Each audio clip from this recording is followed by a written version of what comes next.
예, 우리 인사합니다. 예, 할렐루야 샬롬 하고 인사합니다. 할렐루야 샬롬 샬롬 샬롬 샬롬 샬롬 샬롬 샬롬.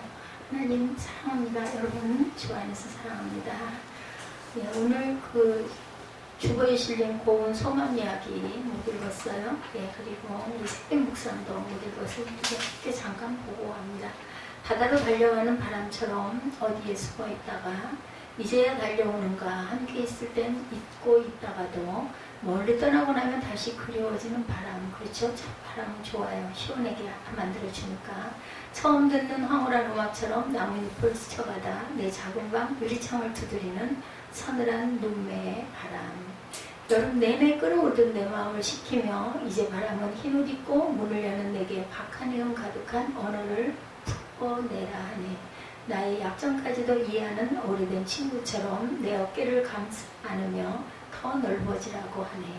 사소한 일들을 후루룩 털어버리고 바다로 달려가는 바람처럼 더 맑게 크게 웃으라 하네. 우리 맑고 크게 웃는 주일 되시기를 주님의 이름으로 축복합니다. 새벽교회 목사입니다. 사도 요한은 부활하신 예수님을 보았죠. 예수님은 땅에 끌리도록 긴 제사장의 옷을 입고 가슴에는 금 흉배를 달고 머리카락은 빛이 났고 눈은 불꽃 같았습니다. 요한은 이런 영광스러운 주님 앞에 엎드러졌습니다. 그러자 예수님은 나와는 알파와 오메가요 처음과 나중이라고 말씀하시고 요한의 머리에 손을 얹으시고 축복하셨습니다. 주님의 부활의 주님을 오늘 만나시기 바랍니다.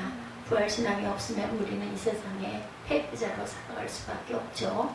반면 영원한 생명 주시는 주님을 만난다면 두려울 것이 없습니다. 연합은 하나됨입니다. 아멘.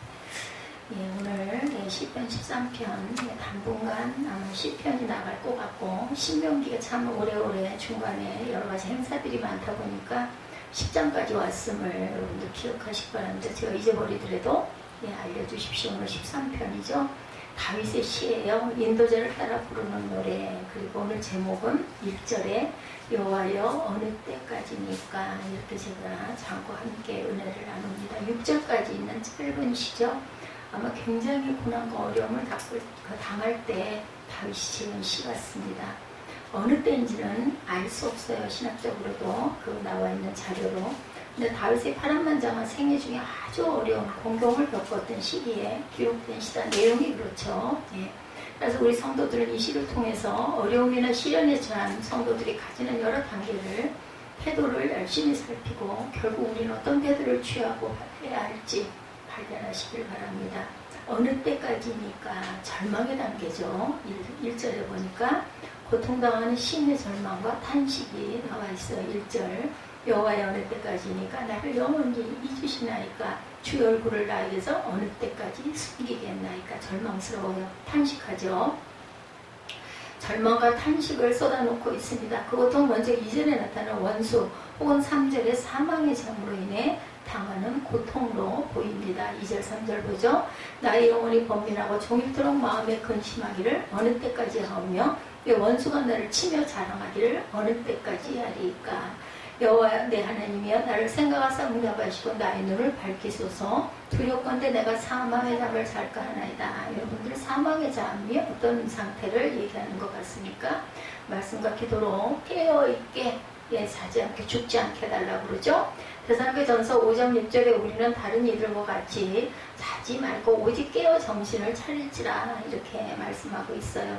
그리고 말씀으로 깨어있으라. 마태복음 13장 24절에 30절이죠. 사람들이 잘 때 그 원수가 와서 곡식 가운데 가라지를 더 뿌리고 간다라고 말합니다. 그래서 우리는 늘 기도로 깨어있어야 된다. 누가복음 21장 36절에 장차올 이 모든 일을 능히 피하고 인자 앞에 서도록 어떻게 해요? 항상 기도하며 깨어있어야 할 줄 믿습니다. 그리고 우리는 항상 주님 앞에 깨어서 선을 행하고 가야 합니다. 여러분 선이 무엇인지 아시죠? 주님의 율례와 말씀대로 살아가는 모습이 바로 선을 행하는 모습이죠. 이런 고통스러운 상황에 원수 혹은 사망의 잠으로 인해 고통을 당하고 있습니다. 시인이 고해갑니다.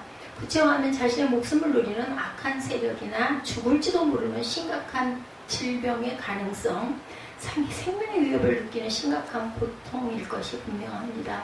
고통은 징계의 수단이 되기도 하죠. 욥기 33장 19절에 보면 혹은 사람이 병상의 고통과 뼈를 늘 수심의 징계를 받나니 그의 생명은 음식을 싫어하고 그의 마음은 별미를 싫어하며 그의 살은 파리하여 보이지 아니하고 보이지 않던 뼈가 드러나서 그의 마음은 구덩이 그의 생명은 멸하는 자리에 가까워지느니라.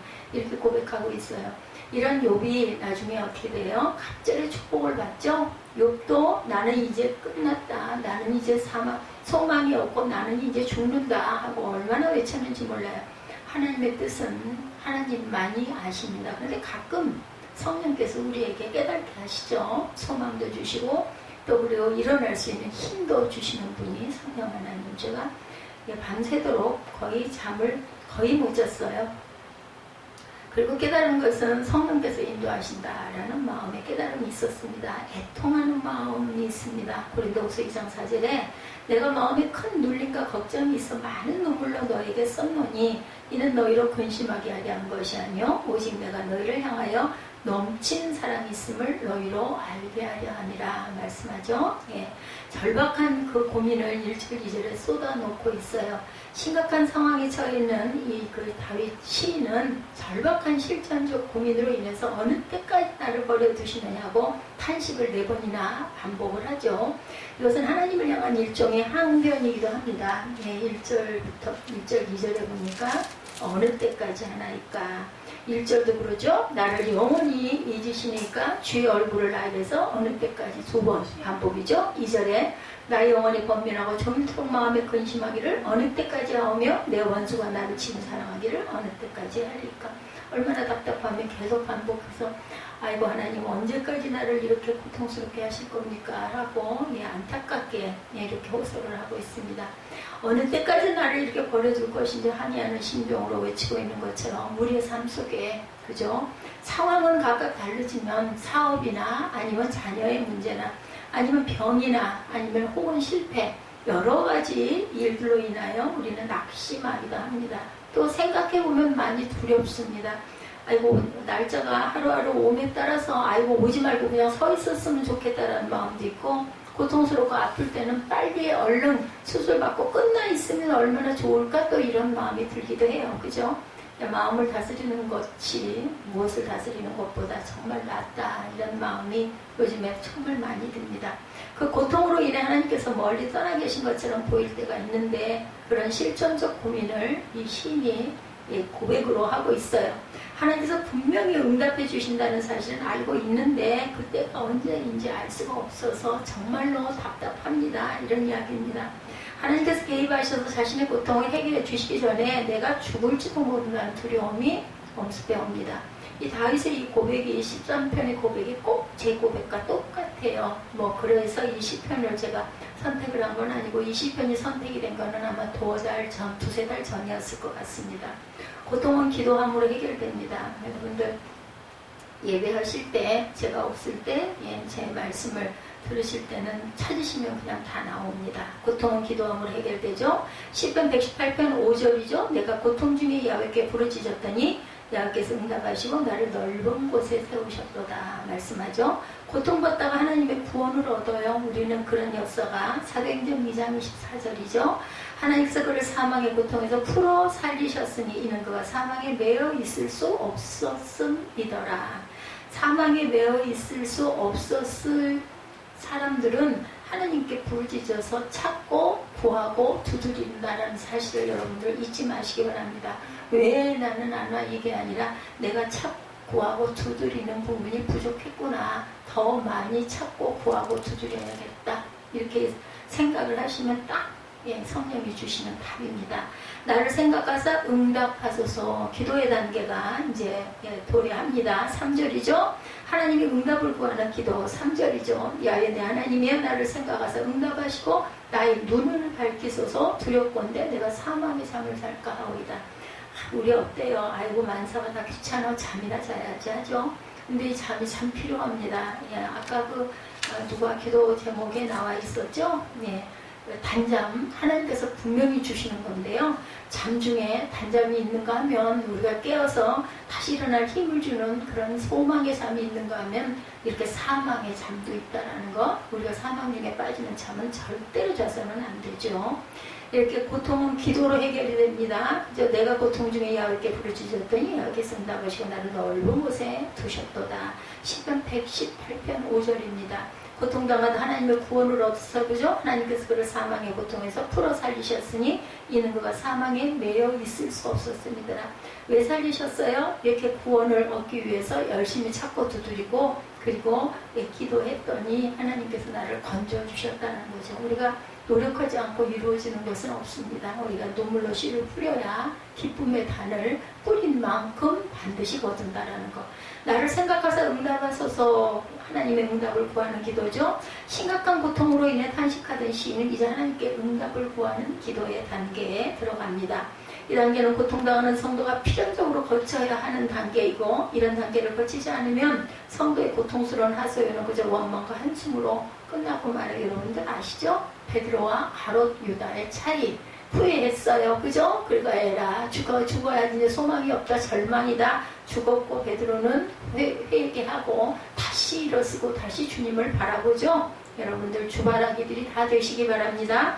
시인은 하나님께서 자신을 한번 생각해 주시기를 간구하며 자신이 겪은 사망의 잠에서 벗어나기를 간절히 기도합니다. 그러니까 이 다윗 같은 사람도 사망의 잠을 잘까 하나이다 하고 염려하고 두려워하는 것처럼 뭐 우리는 오죽이나 하겠습니까? 이 한나는 오죽이나 합니다. 그는 다쳤던 한나의 태가 열리고 라헬의 태가 열렸던 것과 마찬가지로 하나님이 자신을 생각해 주시면 불가능한 일이 없을 것이다 이렇게 생각이 되어요. 제가 어떤 상담을 하고 이렇게 그 상담을 하려고 전화를 해서 딱 받았는데 그분이 이름이 유한나라고 얘기를 해서 제가 반갑습니다. 저는 이한나입니다 했더니 반갑다고 하더라고요. 그래서 이 한나의 기도를 얘기했더니 알아요. 아들이 사무엘이었다라는 얘기도 알더라고요. 그렇죠 하고 아주 반갑게 얘기를 하고 이름이 똑같아도 이렇게 반갑더라고요. 그리고 그래서 한나라는 이름을 크리스찬이어서 지었노라고 대답을 들었습니다. 참 반갑더라고요. 기도로 승리를 얻습니다. 우리는 늘 출애굽 17장 11절에 모세가 손을 들면 여러분들 사건 아시죠? 이스라엘이 이기고 아말렉과의 전쟁이죠. 손을 내리면 아말렉이 이기더니 모세의 딸이 팔이 피곤하여 그들이 돌을 가져다가 모세 아래 놓아 그가 그 위에 앉게 하고 아론과 훌이 한 사람은 이쪽에서 한 사람은 저쪽에서 모세의 손을 붙들어 올렸더니 그 손이 해가 지도록 내려오지 아니하더라. 이것도 여러분들 아시죠? 예, 혼자는 안 돼요. 동역하시기 바랍니다. 옆에서 도우시기 바랍니다. 뭐 주인공이 누구겠어요? 여러분들 주인공이 아론과 훌일까요? 아니면 모세일까요? 모세가 주인공이지만 모세가 옆에 이런 아론과 훌과 같은 그런 사람이 없었으면 절대로 사역을 감당할 수 없었다는 것. 부족한 저를 위해서 여러분들 기도해 주시기 바랍니다. 기도함으로 사죄의 은총을 받죠. 로마서 8장 1절에 그러므로 이제 그리스도 예수 안에 있는 자에게는 결코 정죄함이 없나니 이는 그리스도 예수 안에 있는 생명의 성령의 법이 죄와 사망의 법에서 너를 해방하였습니다 라고 말합니다. 우리가 예수 안에서 기도할 때 정죄함이 벗겨지는 줄 믿습니다. 하나님의 자녀된 특권을 활용하는 기도를 합니다. 4절에 보니까 두렵건대 나의 원수가 이르기를 내가 그를 이겼다 할까 하오며 내가 흔들릴 때 나의 대적들이 하하호호하고 기뻐할까 하나이다. 여기서 하하호호는 제가 넣었어요. 기뻐하면 그들이 그렇게 웃지 않겠어. 아이고 잘됐다. 아이고 너는 죽었다. 기도하죠. 그런데 다윗의 기도가 끈질기게 기도했을 때 그 기도를 하나님께서 들어주신다는 것 여러분들 끝까지 두드리시기 바랍니다. 이것은 하나님의 자녀된 자만 할 수 있는 기도예요. 끝까지 끈질기게 붙들고 매달리는 거. 무작정 때를 쓰는 어린아이의 태도나 남의 것을 강탈하려는 강도의 탐심이 아니라 진실한 마음에서 간구하는 하나님의 자녀된 우리의 특권을 최대한 무엇으로? 기도로 활용하시기 바랍니다. 우리에게 주신 아주 특권이에요. 예수님이 돌아가시면서 내 이름으로 구해라 말씀하고 돌아가셨죠. 그래서 우리는 늘 예수님의 이름으로 기도합니다. 이렇게 기도합니다.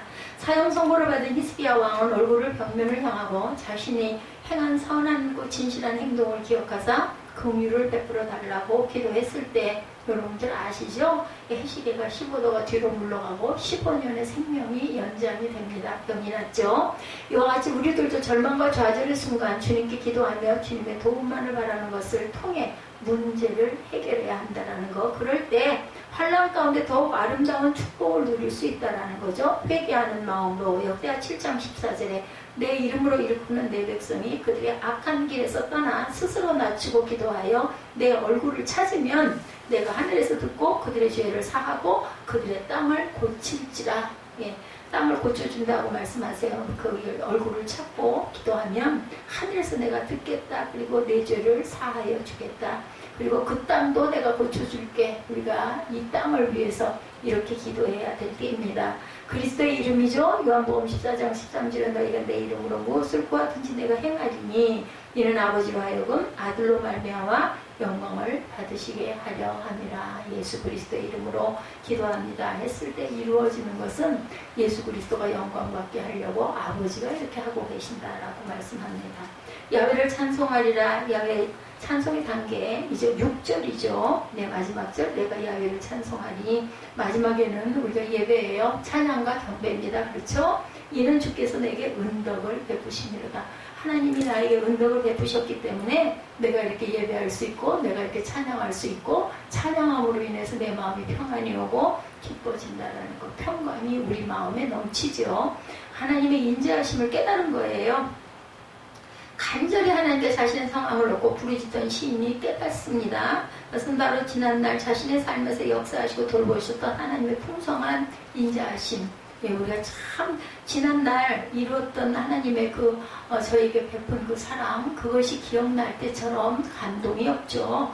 하나님은 한순간도 자신의 삶에서 방관자가 되신 적이 없음을 깨닫게 됩니다. 지금까지 하나님은 늘 시인의 삶에 함께 하셨고 고통의 때에는 더욱더 가까이에서 인도하셨다는 거. 그것을 깨달은 시인은 이제까지 자신을 지켜주신 하나님께서 내일도 미래도 앞으로도 끝까지 지켜주실 것이다 라는 확신을 갖게 되죠. 그래서 우리가 이렇게 입술의 고백과 기도가 정말 필요하다는 것. 인자하심이 영원할지어다. 시편 106편 1절이죠. 할렐루야 야훼께 감사라. 그는 선하시며 그 인자하심이 영원함이로다.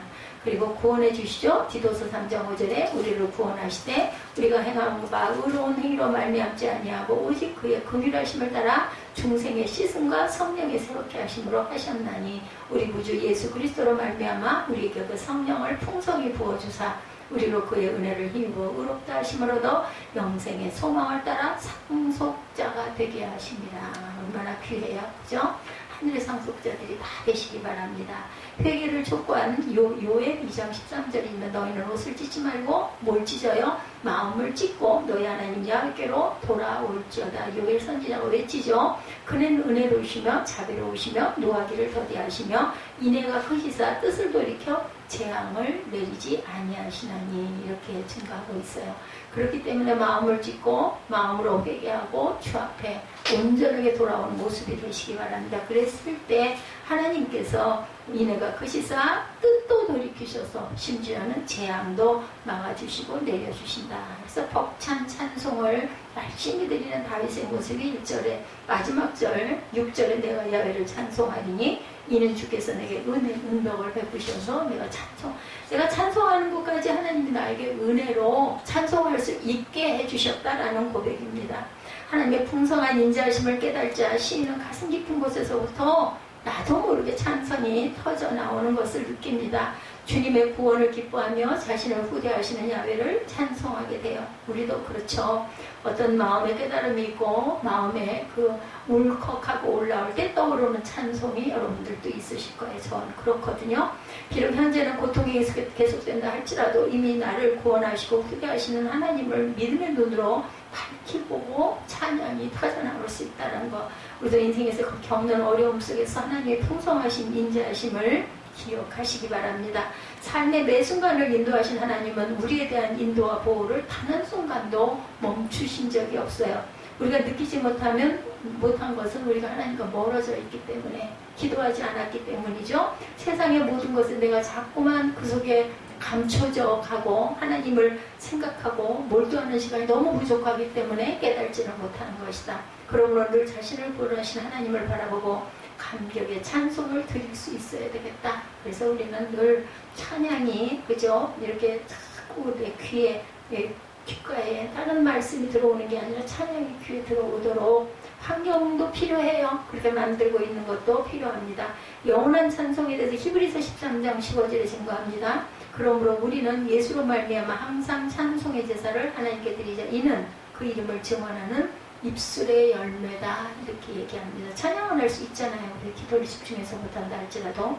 모든 민족의 찬송이라고 이사야 42장 12절입니다. 야훼께 영광을 돌리며 섬들 중에서 그의 찬송을 전할지어다. 찬사의 찬송, 누가복음 2장 14절 우리 너무 잘 아는 말씀이죠. 지극히 높은 곳에서는 하나님께 영광이요 땅에서는 하나님이 기뻐하시는 사람들 중에 평화로다 하니라. 어떤 사람이요? 하나님이 기뻐하시는 사람들 중에 평화라고 했어요. 하나님이 기뻐하시는 저와 여러분들이 되셔야 할 줄 믿습니다. 성도가 당하는 어려움과 좌절의 순간은 성숙한 믿음을 위한 하나님의 시험의 순간이라는 것. 그러므로 성도는 명백한 범죄로 인한 것이거나 시련의 의미가 강한 고통에 상관없이 고통에 대해 주님 앞에 무릎을 꿇고 간절히 구해야 한다는 거죠. 그럴 때 성도는 주님께 영광 돌리는 귀한 기회를 또한 그로 인해서 얻을 수 있다. 우리가 그 고난과 어려움과 연단의 시간이 바로 하나님께 영광 돌리는 귀한 기회가 된다는 거죠. 서로 사랑하고 서로 위로하고 서로 격려하면서 아름다운 공동체를 이루어나갈 수 있기를 주님의 이름으로 축복합니다. 우리가 신앙생활하는 가운데 영적 침체가 찾아올 때가 누구에게나 있어요. 그때 영적 침체를 극복하는 여러 가지 방법이 있지만 서로 격려하고 위로해주는, 서로 기도하는, 그래서 연합이 하나 됩니다. 제가 늘 그 주보 말미에 실죠. 큰 힘이 되어서 극복하는 경우들이 정말 많이 있습니다. 내가 혼자 되는 거 독불장군은 없어요. 함께여야 하죠. 그러니까 예수께서도 말씀하죠. 내가 너와 함께 하리라. 함께 하시겠다고 말씀하세요. 서로를 붙잡아주고 위로해주고 격려해주는 아름다운 공동체를 만들어가야 합니다. 시편 말씀을 통해서 시편의 영성, 특별히 다윗을 통해 기록된 말씀을 통해 다윗의 깊은 영성들을 경험하게 되시기 바라요. 시편 8편 말씀을 통해서 하나님의 창조하신 위대한 우주, 위대한 세계, 하나님이 우리 자신들을 존귀하게 아름답게 창조하셔서 소중한 사명을 주셨던 말씀들을 우리는 듣고 알죠. 편히 감탄시라고 하는 주제였던 오늘은 반대되는 주제의 말씀입니다. 다윗이 많은 역경과 어려움을 겪으면서 비탄하고 절망하고 낙심하고 탄식하는 그런 내용이죠. 그래서 비탄시다. 8편은 감탄시, 오늘 13편은 비탄시다 라고 생각하시면 돼요. 다윗 역시도 엄청난 영적 슬럼프, 영적 침체에 빠지게 되는데 이런 상황들을 영적 슬럼프다, 영적 침체다, 영적 탁진이라고 표현을 합니다. 이럴 때가 누구에게나 다 있다라는 거. 이런 상황이 생겼을 때 우리가 어떻게 극복할 것인가? 빨리 극복한 것이 중요하죠. 육신도 마찬가지예요. 감기가 찾아오거나 연약한 상황이 생겼을 때 빨리 치료하고 회복하도록 노력해야 되죠. 의사의 도움을 받기도 하고 약의 도움을 받기도 해서 빨리 상황을 벗어나도록 노력하는 것. 마음이 상하고 마음이 우울해지고 절망적인 마음이 있을 때 또한 그것을 빨리 극복하는 방법을 터득해야 돼요. 얼른 전환을 해야 됩니다. 저는 제가 잘하는 아주 가벼운 방법으로 그런 마음에 혼란과 어떤 파도가 일어날 때는 빨리 거기서 벗어나려고 노력을 합니다. 우리 마음이 그래서 항상 기쁘고 행복한 그런 마음으로 바꾸어지도록 평강의 마음이 되도록 노력하는 그런 부분이 우리에게 누구에게는 다 필요하다는 거. 오늘 말씀을 통해서 영적 침체가 왜 오는지, 왜 영적 침체가 되었을 때 어떤 현상들이 나타나고 영적 침체를 어떻게 극복하는지 13편 속에 나와 있는 말씀, 그 말씀 속에서 또한 저와 여러분들 위로받고 승리하시기 바라요. 제게 하는 그런 말씀이에요. 제 자신에게 저는 이 13편 말씀에서 굉장한 은혜를 받았습니다. 첫째는 영적 침체가 오는 이유에 대한 원인에 대한 말씀이죠. 1, 2절에 야훼 어느 때까지 나를 영원히 잊으시나이까? 주의 얼굴을 나에게서 어느 때까지 숨기시겠나이까? 나 영원히 번면하고 종일토록 마음에 근심하기를 어느 때까지 하오며 내 원수가 나를 치며 자랑하기를 어느 때까지 하리까? 영적 침체가 왔는데 그 원인이 어떤 고난이나 고통이 길어지고 있을 때 다윗도 사울에게 쫓기면서 죽음의 위기가 수없이 찾아왔는데 그게 그 기간이 10년이 넘는 기간이었죠. 그때 여호와여 어느 때까지 네가 나를 영원히 잊으시나이까. 어떻게 10년을 그렇게 쫓기고 생명의 위협을 느끼면서 그렇게 도망을 다닐 수 있었을지. 저는 다윗 옆에 그런 훌륭한 용사들, 장군들이 늘 있었죠. 그 사람들이 다윗을 잘 보호하고 보필하고 함께했기 때문이다라고 생각을 합니다. 다윗이 뛰어난 사람이기도 하지만 늘 옆에 그를 보호하는 세력들이 있었어요. 그죠? 그 고난이 길어지는 것 때문에 영적인 침체가 찾아와서 호소하고 부르짖는 상황. 오늘 말씀 속에 질병이 찾아왔다가 빨리 치료되면 좋지만 1년이 지나고 5년이 지나고 10년이 되어지고 아주 긴 시간을 질병과 싸워야 되는 경우. 누가 그랬어요? 바울이 그랬죠. 어떤 경제적 어려움이 찾아왔는데 빨리 회복이 되면 좋지만 그것이 오랜 시간. 제가 그 생각이 문득 들더라고요. 만약에 이번에 그 재판 사건 그것으로 인한 승소가 없었더라면 나는 지금 뭘 먹고 앉아 있을까. 하나님이 그렇게 만들지 않으신다라는 거예요. 여러분들 믿으시기 바랍니다. 그리고 귀하게 여기시기 바랍니다. 하나님 은혜를. 하나님은 다시 회복의 은혜를 꼭 부어주신다는 어떤 자에게 두드리고 찾고 구하는 자에게 부어주십니다. 우리의 기도를 반드시 들으십니다. 어눌한 기도를 해도 우리의 심정, 우리 마음은 아시기 때문에 중요한 건 여러분들 안과 바깥이 똑같아야 돼요. 입술로는 아주 미사역에 기가 막힌 말을 쏟아보면서 마음속으로는 아무것도 없으면 그거는 답이 오질 않는다라는데 정말 절실한 마음이 되어서 말 잘할 줄 몰라도 말할 줄 몰라도 그냥 하나님께 그냥 말이 안 나오면요 눈물만 줄줄 흘려도 우리 마음 심령을 감찰하시는 하나님이시기 때문에 다 아신다라는 거. 우리의 필요를 아시고 우리의 답답함을 아시고 또 우리의 억울함도 꼭 아시고 부어주신다라는 것을 절대 잊지 마시기 바랍니다. 반드시 회복됩니다. 그 고난의 여정이 끝이 나고 새로운 하나님이 예비하신 풍성한 은혜와 복을 누리며 살아가는데 거기까지 뭐예요? 인내하고 참아야 된다는 거. 그죠? 맨 끝에 성령의 9가지 열매, 맨 끝에 오래 참으니 왜 끝에 있겠습니까? 끝까지 참아라. 끝까지 인내해라. 좀 더 견뎌라. 이런 말씀의 뜻이 있다는 거. 이렇게 영적 침체가 주님이 나를 외면하신 것 같고 숨어버리신 것 같고 침묵하고 계신 것 같은 생각이 들 때 이런 침체가 찾아올 때 나를 영원히 잊으시나이까 이렇게 반문할 수도 있는 저와 여러분들이 되셔야 되죠. 주님이 나와 함께 하시고 나와 동행하신다면 우리가 어떤 두려움도 그죠? 답이 다 나와 있고 우리에게 주시겠다는 축복이 약속이 돼 있는데 이것 정도야 이것도 못 참겠어 이런 마음이 들잖아요. 용기가 섰죠. 두려워하지 말라 내가 너와 함께 함이라 말씀하셨어요. 분명히 하나님이 함께 하신다는 그런 믿음을 갖게 될 때 침체가 빨리 해결되는데 주님이 멀리 떠나 계신 것 같고 나의 모든 일에 침묵하신 것 같고 나를 도와주지 않는 상황임을 생각하게 되어질 때 침체가 또한 다시 찾아온다라는 거. 우리 마음 다스리는 거, 마음을 지키는 거, 무릇 지킬 만한 것보다 내 마음을 지켜라 오죽이나 하면 이렇게 말씀하시겠습니까? 하나님은 침묵하고 계신 게 아니에요. 우리의 작은 신음소리를 듣고 계시고 우리가 고난당할 때 성도가 고난당할 때 고난의 현장에 주님이 나와 함께 하심을 여러분들 믿으시기 바랍니다. 그럼 겁날 게 없죠? 주님이 나와 함께 계시니까. 일본 소설 엔도 슈카쿠라라는 분의 유명한 소설의 내용입니다.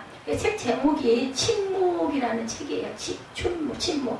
이 책의 배경이 일본 1600년도 17세기에 복음이 들어오게 되어 엄청난 박해가 일어나죠. 일본에 많은 사람들이 순교를 당해요. 특별히 일본 나가사키를 중심으로 해서 많은 사람들이 순교를 당했는데 그 일본교회 자매결혼하는 그런 프로그램에 그 비춰진 영상에 보면 일본교회 방문을 하고 일본 나가사키 지역의 순교지를 둘러보는 그런 영상에 그 배경으로 침묵이라는 소설을 신화를 바탕으로 소설을 쓴 내용이라고 합니다.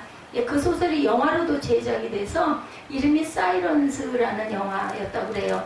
그 침묵이라고 하는 소설의 내용을 보면 노드리오라고 하는 신부가 선교사로 지원을 하는데 그 이유가 뭔지 일본 선교사로 갔던 페레리라고 하는 선교사가 있었다고 그래요. 근데 본부에서 들려오는 소문이 그 선교사가 너무 박해가 심해서 배교했다는 그런 소문의 보고가 들어왔다고 합니다. 그런 소문을 듣고 일본 선교가 어렵다는 것을 알고 수많은 사람들이 일본 선교에 자원을 해요. 왜 그 선교가 그렇게 선교지가 어려운가? 그중 한 사람이 노드리오라고 하는 신부였는데 다른 분과 함께 안내를 받아서 일본에 잠입하게 됩니다. 같이 간 동행자는 얼마 되지 않아서 그만 순교를 당하고 말고, 여러 상황 속에서 자신이 궁금했던 페롤이라고 하는 그분을 만나고 싶어서 여러 도움을 받고 만나는 과정인데, 자신을 안내하던 사람이 결국은 밀고를 해서 자신도 체포가 되고 맙니다. 만나기도 전에. 그때 배교했다는 선교사가 찾아오더랍니다. 그러면서 노드리오도 배교하도록 계속 이야기를 하는 거예요. 포섭을 하는 거예요.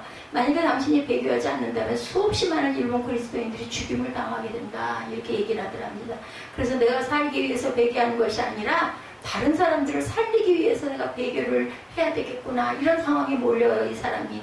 그래서 이제 배교하는 방법 중 하나의 의식이 있는데, 후회한이라고 하는 의식이라고 합니다. 후회한. 예수님의 얼굴을 동판에 새겨놓고 그 얼굴 동판을 발로 밟고 지나가는 그런 의식이었다고 그래요. 노드리오 선교사가 고민을 합니다. 자신은 순교의 영광의 자리에 들어가고 싶은데 자기 때문에 수많은 사람이 순교를 당하고 또 그런 고초를 겪고 있는 모습을 보면서 자신도 배교를 하겠다는 각오를 합니다. 왜냐하면 사람을 살려야 되니까. 그래서 예수님의 얼굴 동판 위를 밟고 지나가야 되는데 다리가 너무 무겁고 고통스럽고 견딜 수가 없다라는 거예요. 근데 그때 그 동판에 새겨진 예수님의 얼굴이 말씀을 하시는 거예요. 노드리오야, 밟아라. 너희 다리의 고통을 내가 알고 있다. 나는 밟히기 위해서 이 땅에 왔단다. 나는 이 땅에서 죽기 위해서 왔다. 그러면서 나를 밟고 지나가라. 그렇게 이야기를 하시더랍니다. 그때 노드리오는 전에 페러리 선교사가 왜 배교하게 되겠는지를 깨달아 알게 됐다 그래요. 자기가 살려고 한 것이 아니라 다른 사람을 살리기 위해서 그렇게 했구나, 이것을 깨달은 거예요. 그리고 자신이 남아있는 선교사 가운데 혼자 남은 것을 알고 그 남은 생애를 더욱 헌신하려고 노력했다라는 그런 내용이었다고 합니다. 나를 미워했던 사람이 찾아와서 용서해달라고 부르짖는데 그 사람의 얼굴을 통해서 예수님이 한 번 더 나타나더랍니다. 그러면서 말씀하시는 걸 왜 침묵하고 있습니까 하는 그 질문 가운데 대답을 하는데, 내가 침묵한 것이 아니라 너의 고통 가운데 내가 함께 있단다 라고 대답을 하시더랍니다. 스데반이 순교당할 때 예수님이 하나님의 우편에 계시다가 벌떡 일어서셨어요. 스데반의 순교 장면을 그렇게 표현하죠. 벌떡 일어서시는 주님. 그 고통을 함께 하시고 그 힘소리를 듣고 계시고 승리하도록 돕고 계시는 하나님이시죠. 주님은 침묵하고 계신 분이 절대로 아니라는 것. 오늘 다윗은 주의 얼굴을 나에게서 어느 때까지 숨기시게 날까라고 하면서 고통을 호소했어요. 그리고 또 영적 침체가 2절에 보면 나의 영혼이 번민하고 나의 영혼이 엄청나게 시름시름하고 고통을 당하고 있는데 종일토록 마음의 근심이 떠나지 않는다, 이렇게 고백하죠. 빨리 이것을 잊어버렸으면 좋겠는데 이거 이제 사라지지 않고 어떤 절망감, 부정적인 생각, 이게 사라지지 않고 그것이 내 마음을 지배하고 있어요. 나의 영혼이 번민하고 종일토록 마음에 근심하기를 어느 때까지 하오며 내 원수가 나를 치며 자랑하기를 어느 때까지 하기가 너무 고통스럽습니다. 오히려 원수가 잘되고 자신은 믿음대로 살아보려고 말씀대로 살아보려고 발버둥을 치고 여기까지 왔는데 오히려 원수가 나를 치고 원수가 잘돼서 자랑하면서 비웃고 조롱하는 그 상황을 보면서 하나님이 외면하신 것 같고 하나님이 나를 도와주시지 않는 것 같고 하나님이 멀리 계시는 것 같고 신앙의 회의가 찾아오고 믿음의 회의가 찾아오는 상황이 되었어요. 이런 영적 침체가 찾아오면 어떤 현상이 일어난다고요? 3절 4절이죠. 야훼 내 하나님이여 나를 생각하사 응답하시고 나의 눈을 밝히소서. 두렵건대 내가 사망의 잠을 잘까 하오며 두렵건대 나의 원수가 이르기를 내가 그를 이겼다 할까 하오며 내가 흔들릴 때 나의 대적들이 기뻐할까 하나이다. 계속적으로 두렵건대 두려움이 계속 엄습해옵니다. 사망의 잠을 잘까 하오며 원수가 나를 이겼다 할까 하오며 흔들릴 때 나의 대적들이 기뻐할까 하나이다. 두려움이에요. 우리가 성령으로 충만하고 믿음으로 충만할 때는 하나님을 두려워합니다. 경외하지요. 하나님을 경외하고 말씀대로 살아가려고 하는 어떤 영적 침체가 찾아오면 하나님을 두려워하는 생각보다는 사람을 두려워하게 된다는 것, 이거를 꼭 분별하시기 바랍니다. 내가 사람을 두려워하고 있는가 내가 하나님을 두려워하고 있는가, 이거는 분별이 되지 않아요. 그죠? 그럴 때 내가 사람을 두려워하고 있다면 이거 잘못된 거예요. 하나님만 두려워하시기 바랍니다. 사람을 두려워하고 문제가 크게 보이는 거, 우리가 믿음이 충만할 때는, 성령이 충만할 때는 문제가 보이지 않아요. 그까짓 거 하나님이 해주시고 내가 죽게 하겠어? 하나님 붙들고 계시는데 이런 마음이 돼야 한다는 거죠. 내 믿음이 약해지면 하나님의 능력이 크게 보이는 것이 아니라 문제가 크게 보입니다. 믿음의 사람은 문제가 크게 보이는 것이 아니라 문제가 단지 기도 제목으로 보인다는 것을 꼭 기억하시기 바랍니다. 그리고 하나님의 큰 손길, 능력의 손길만 바라보십시오. 다윗이 어린 나이에 어땠어요? 블레셋의 골리앗과의 싸움에서 정말 무모할 정도로 말도 안 될 정도로 나가면 죽지, 그죠? 백발백중 죽지요. 그 조그마한 다윗이 어떻게 골리앗을 이기겠어요? 그런데도 담대히 나가죠. 그리고 그냥 소리치죠. 나는 만군의 여호와 이름으로. 만군의 야훼 이름이 크게 보인 거예요. 다윗은 그 믿음이. 이 골리앗이 아무리 큰 장수라고 큰 장수로 보이는 것이 아니라 만군의 야훼 이름으로 물맷돌 들고 나가 당당하게 승리하죠. 대적이 크게 보이는 것이죠. 아니죠. 그러나 이 시편을 기록하고 있는 상황이 다윗은 약해져 있어요. 오늘 13편에서는. 원수가 크게 보이고 한없이 나는 작게 보이고 왜소해 보이고 보잘것없어 보이고 우리 그럴 때 있잖아요. 하나님의 능력이 크게 보이는 것이 아니라 원수가 크게 보이고 문제가 크게 보이고 절망적인 상황이 정말 절망이야. 도대체 내가 어디로 가야 될지는 모르겠어. 해야 될지 말아야 될지. 어저께 밤에 오죽이 나면 새벽에 그냥 안 하면 되겠네. 답은 가장 편한 답은 아무런 어떤 변화가 없이 그대로 가면 되겠네. 이랬어요. 사람을 두려워하고 문제를 두려워하지 마십시다. 두렵건대 원수가 크게 보여서 원수가 이겼달까 오며 대적이 기뻐할까 하나이다 하면서 대적이 크게 보이죠. 오늘 중요한 것은 우리 인생의 삶에 두려워할 것은 오직 하나님 한 분이시라는 것 기억하십시다. 그래서 내가 사망의 잠을 잘까 하오며 영적 잠을 잘까 하오며 가장 두려운 것은 영적 잠을 자버릴까 하는 것. 육신의 잠도 무섭죠. 잠이라고 하는 것이 우리가 쉼의 한 부분이지만 자서는 안 될 때도 있어요. 특히나 여러분들 운전하실 때 그 잠 오면 정말 방법이 없더라고요. 어떻게 깨려고 그래도 안 돼. 그리고 쉼터도 없을 때 있죠. 그죠? 얼마까지 어디까지 가야 되는데 막 눈은 계속 감겨. 저는 여러 번 경험했습니다. 바다에서 조난당한 사람들 이야기를 들어보면요. 조난당할 때 가장 쉽게 죽는 것이 잠들면 가장 쉽게 죽는다고 합니다. 잠들면 그 순간에 죽음이 찾아오는 거예요. 그런 얘기들 여러분들 많이 들으셨죠? 자면 안 돼, 자면 안 돼, 자면 죽어. 그죠? 이런 많이 들어보셨죠? 추위가 엄습해 오는데 그 순간에 잠이 엄습해 옵니다. 네, 눈을 뜰 수가 없을 정도로 잠이 엄습해요. 자면 바로 죽는 거예요. 잠을 자지 않으려고 뺨을 치고 옆 사람 동료들이 막 서로를 때려주죠. 예, 일어나라고. 잠을 못 자게 만들어서 순간을 극복하게 합니다. 뭐 때려서 아파도 나를 살리려고 때리는 거니까. 우리나라 교통사 가까운데 가장 그 사고율이 많은 거 졸음운전. 여러분들 조금이라도 졸려오면 빨리 쉼터로 이동해서 쉬시기 바랍니다. 음주운전보다요 12배나 더 위험하다고. 12배. 최근에 고속도로 가다 보면 그래서 졸음 쉼터가 많이 생겼더라고요. 졸리는 사람은 빨리 그곳에 와서 잠깐 자고 정신을 차리라는 거죠. 그 본인만 죽어요. 뭐 상대방이 오는 차 막 차선 부딪혀가지고 부딪히면 그 차 맞은편에 온 차는 무슨 죄냐고 그렇게 해서 죽기도 한다는 거죠. 예, 이 영적인 잠, 영적 침체가 찾아오면 영적 잠이 찾아와서 잠들어서 영적으로 잠이 들면 하나님에 대해서도 자신의 신앙에 대해서도 믿음에 대해서 잠들어 버린다는 거. 뭐 잠이 들어서 알 수가 있나. 예배를 등한히 하게 되고 예배 시간도 억지로 나오지만 은혜를 받지 못하고 얼른 안 끝나나 졸다가 그냥 일어나죠. 주님이 깨어라 깨어나라 라고 말씀하세요. 오늘 저와 여러분들 영적 잠에서 깨어나야 할 줄 믿습니다. 잠을 잘까 하오며 잠이 온다라는 거예요. 염려가 된다라는 거. 그리고 흔들린다는 거예요. 4절 하반절에 내가 흔들릴 때 나의 대적들이 기뻐할까 하나이다. 저는 여기를 읽으면서 아하 호호 하고 웃겠구만 이런 마음이 들었어요. 마음이 흔들리고 신앙이 흔들립니다. 정말 하나님은 살아계시나? 뭐 도대체 하나님이 어디 계시긴 계셔? 예, 이런 생각을 하죠. 하나님 정말 나를 도와주고 오는 계신 거야? 하면서 뭐 도대체 무슨 일이 한도 끝도 없이 이런 일들이 자꾸 일어나? 이러죠. 지금까지 내가 열심히 기도해왔고 내가 하나님을 열심히 섬겨왔는데 정말 이것이 하나님이 살아계셔서 내게 주시는 거 맞아요? 이런 회의가 찾아옵니다. 흔들린다라는 거죠. 예, 오늘 성도들 가운데 예, 이런 가난한 성도, 여러분들 가난한 참 좋은 데인데 하나님 앞에 안 나가는 성도가 가난한 집에서 안 나가고 앉아있는 성도 가난입니다. 하나님 앞에 안 나온다는 거예요. 하나님이 계신 것 같기는 한데 자신의 믿음 생활에 회의가 왔다는 거죠. 교회 생활에 회의가 찾아오고 믿음의 회의가 찾아오고 흔들려서 나 안 나가 하나 아니라는 거죠. 그래서 다윗은 내가 흔들릴 때 나의 대적들이 기뻐할까 하나이다. 흔들리면 대적들이 기뻐하죠. 사단이 기뻐한다라는 거.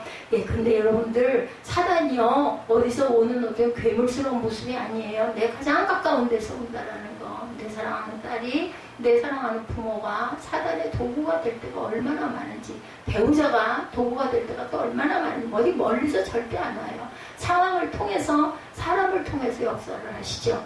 때로는 우리가 환난이 오고 여러 가지 핍박을 당해도 내가 죽으면 죽으리다 하면서 믿음을 지켜나가면 하나님이 기뻐하시고 성령님이 기뻐하신다라는 것. 그냥 내 마음이 흔들리고 사망의 잠이 찾아오고 막 두려움이 엄습해오고 사람을 두려워하게 되면 그 순간이 되면 대적이 기뻐서 거꾸로 춤을 추는구나 이렇게 아시면 됩니다. 그 사람을 미워할 일은 아니에요. 그걸 통해서 역사하는 그 안에 있는 사단 마귀를 미워해야 되겠죠.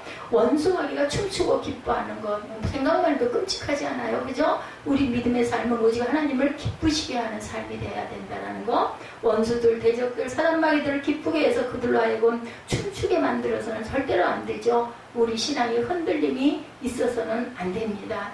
영적 침체가 찾아왔을 때 두려워지고 사망의 잠을 자게 되어지고 흔들렸었던 기초가 흔들려버리는 경우가 생겨났을 때 뿌리가 단단히 박혀 있어야 되겠죠? 이런 상황 속에서 회복의 방법을 가르쳐주죠. 오늘 말씀 속에서 3절 말씀 보면 기도의 방법이 나오죠. 야훼 내 하나님이여 나를 생각하시고 응답하시고 나의 눈을 밝히소서. 아멘.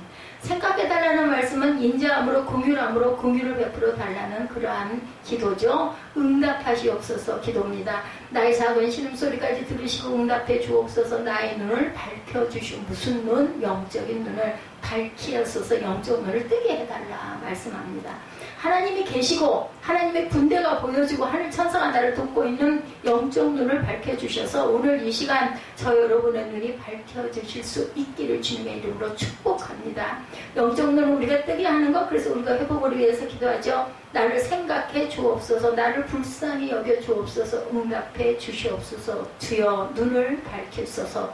기도할 때 우리는 불쌍히 여겨 주시고 우리 기도를 응답해 주시고 우리의 눈을 밝혀 주시고 세상 문제가 크게 보였는데 내 눈이 밝혀질 때는 하나님의 능력이 보여지고 세상 문제는 아무것도 아니라는 거죠. 하나님의 손이 보여지고 하나님의 천사가 보여지고 하나님의 군대가 보여지고 영적 세계가 보여집니다. 문제가 문제로 보여지지 않고 단지 기도 제목이라고 이렇게 깨달아지게 하죠. 영적 회복을 위한 두 번째 방법, 주의 사랑을 의지하는 거 5절에 나와 있죠. 나는 오직 주의 사랑을 의지하여 싸우니 나의 마음은 주의 구원을 기뻐하겠나이다. 변함없이 우리를 사랑하시는 주의 사랑을 의지하시기 바랍니다. 주님의 사랑에 매여 있어야 합니다. 오직 주의 사랑에 매여. 우리 찬양이 찬양 기억하시죠? 정말 찬양은 이런 그 은혜 받은 사람들의 고백입니다. 그렇기 때문에 우리는 찬양하면서 은혜 받고 기뻐하죠. 그 나를 사랑하사 그 아들을 돌보주신 하나님의 사랑, 나를 사랑하사 십자가 위에서 피 흘려 죽게 해주신 사랑, 우리가 그 사랑을 의지하고 그 사랑을 붙듭니다. 주님은 절대로 나를 버리지 않으세요. 어머니는 나를 버릴지라도 주님은 나를 버리지 않습니다. 세상은 나를 버려도 주님은 나를 버리지 않죠. 세상은 수없이 많은 사람들이 서로 배신하고 미워하지만 주님은 끝까지 나를 사랑하시고 나를 지키시는 하나님, 그 하나님을 의지하시기 바랍니다. 세 번째, 주의 구원을 기뻐하죠. 5절 하반절에 나의 마음은 주의 구원을 기뻐하리이다. 아멘. 우리가 세상에서 근심 걱정하며 눈물을 흘릴 때 아파하는 그런 일들이 많이 있는데 그런 일들 가운데 대부분이 부질없는 일들이다. 90%가 쓸데없는 걱정을 한다고 그러죠. 어린아이들이 마을 동네에서 예전에는 놀이터에서 놀아요. 그 놀이터에 아이들이 모여서 싸우면서 땅 따먹기를 합니다. 저도 땅 따먹기 했었는데요. 이거 내 땅이야. 점점 늘려가죠. 내 땅이 이거다 하면서 땅을 넓혀가면서 서로 마음 안 맞으면 치고받고 싸우고 해가 넘어가죠. 어머니가 해가 넘어가면서 멀리서 얘야 불러요. 얘 밥 먹어라. 그러고 부르면 그 자리에서 벌떡 일어나면서 뭐라 그래요? 야 끝났다. 어머니가 이제 해가 넘어가면 부르는 그 소리에 그렇게 싸우고 그 땅 한 뼘 더 차지하려고 네 거다 내 거다 차지하고 죽을 것처럼 생각했는데 지나고 보니까 다 부질없는 일입니다. 그런 일들 때문에 우리가 마음 아파하고 눈물 흘리고 어려워하는 일이 얼마나 많은지. 그럼 어떻게 해요? 그거 그냥 돌멩이 던져버리고 발로 시지지 해버리고 가자 밥 밥 먹으러 가자를 가지 않습니까? 우리 인생이 그렇다라는 거. 그런 일들, 부질없는 일들 깨닫죠. 부질없는 일들, 세상의 권력이 얼마나 그런 것들이 많은지, 세상의 재물들이 얼마나 그렇게 부질없는 것들이 많은지 생각해보면 부질없는 일 때문에 내가 눈물을 흘려야 했고 내가 아파해야 했는가 부끄러운 마음이 들죠. 다윗은 주의 큰 구원을 이제 깨닫고 기뻐합니다. 근데 이 다윗도 그냥은 아니었어요. 어느 때까지니까 부르짖었죠. 하나님이 나에게 큰 구원과 영원한 생명의 구원과 천국을 주셨는데 오늘 저와 여러분이 큰 구원으로 기뻐해야 될 줄로 믿습니다. 찬송하죠. 내가 야훼를 찬송하리니 고난이 찾아오고 역경이 찾아와도 바울과 실라는 감옥 속에서 찬양했고 기도하니까 옥문이 열려지고 자신의 묶여있던 착고가 풀려진 것처럼 찬송할 때 영적 슬럼프를 우리가 이겨낼 수 있다는 것. 그리고 주님의 은덕을 생각하죠. 6절의 고백이죠. 내가 야훼를 찬송하리니 이는 주께서 내게 은덕을 베푸심이니이다. 아멘. 주님이 나에게 베풀어 주시는 은덕이 얼마나 크고 놀랍고 많은지 나는 100가지, 1000가지, 10,000가지, 수만 가지 은혜를 받았는데 때로는 한 가지 조그마한 것 때문에 주님께 불평하고 원망할 때는 없었는지 이미 하나님이 10,000가지로 은혜를 베풀어 주셨는데 부모님의 사랑이 그러한 것이고 우리가 사람의 관계도 그런 경우들이 많죠. 아, 그 사람 나에게 수백 가지로 나에게 은덕을 주었는데 난 한 가지 때문에 그 사람을 서운해했구나 이런 경우가 있습니다. 오늘 우리는 이런 영적 슬럼프를 극복해야 합니다. 첫째, 기도해야 된다. 둘째, 주의 사랑을 깨닫자. 주의 사랑에 매여야 되죠. 세 번째, 하나님의 큰 구원을 생각하시는 저와 여러분들 하나님의 큰 구원을 주셨죠요. 그리고 우리는 찬송하고 주의 은덕을 생각하시는 저와 여러분들이 되셔서 영적 슬럼프에서 항상 승리하시는 그러한 축복이 임하시기를 주님의 이름으로 축복합니다. 우리 결단하시고 축도로 예배를 마치도록 하죠.